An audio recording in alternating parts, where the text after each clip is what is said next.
योगी को हराने के लिए साथ आएंगे चंद्रशेखर और अखिलेश, छिड़ा सियासत में नया कलेश। क्या दोनों की जोड़ी दिखा पाएगी यूपी में कमाल? बाबा का जारी है पहले से भौकाल। कानून व्यवस्था से लेकर हर मुद्दे पर योगी की हुंकार। अखिलेश चंद्रशेखर ने मिलकर बनाया अब तगड़ा प्लान। पंडित विवाद के बीच क्या योगी के खिलाफ जाएगा सवर्ण समाज? दलित कार्ड खेलने की तैयारी में चंद्रशेखर और अखिलेश। 2022 जैसा तो नहीं होगा इस बार कोई कलेश। सामने आई पर्दे के पीछे की ऐसी खबर, जानकर रह जाएंगे आप भी दंग। जो लोग समझ रहे थे कि अब यूपी की सियासत बेहद सधी हुई होगी, उनके लिए अब एक बड़ी खबर सामने आई।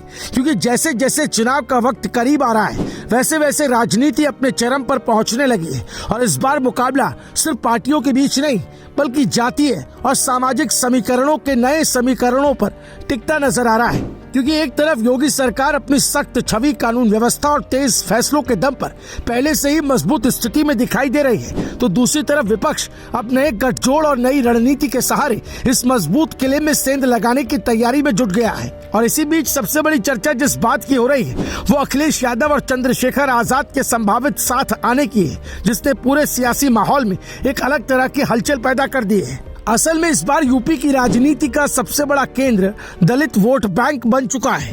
बीएसपी का कमजोर होता आधार अब बाकी दलों के लिए मौका बन गया है और हर पार्टी इस वोट को अपने पाले में लाने की कोशिश कर रही है। अखिलेश यादव ने 2024 में पीडीएफ फॉर्मूले के जरिए इसका असर दिखाया भी था और उसी रणनीति को अब और मजबूत करने की कोशिश हो रही है। लेकिन चंद्रशेखर आजाद की सक्रियता ने इस खेल को और दिलचस्प बना दिया है, क्योंकि वो खुद को दलित राजनीति का नया चेहरा बताकर जमीन पर तेजी से पकड़ बना रहे हैं। और यही वजह है कि उनका नाम इस पूरे समीकरण में अहम हो गया है।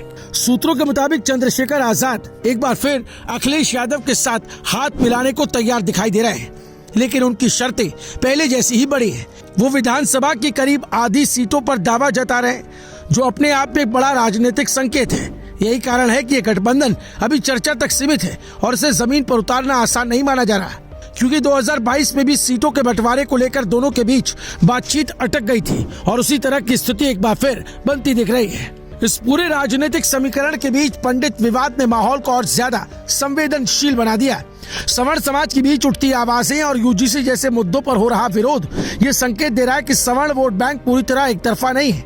ऐसे में विपक्ष की रणनीति दोहरी नजर आ रही है। एक तरफ दलितों को जोड़ने की कोशिश और दूसरी तरफ सवर्णों के असंतोष को साधने की चाल।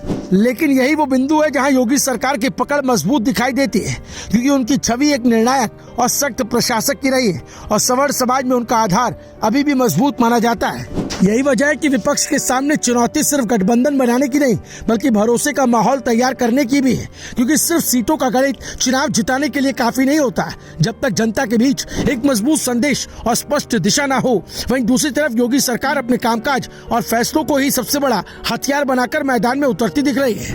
बुलडोजर कार्रवाई, अपराध पर नियंत्रण और प्रशासनिक सख्ती जैसे मुद्दे अब भी राजनीतिक विमर्श के केंद्र में है और यही चीज उन्हें बाकी दलों से अलग बनाती है।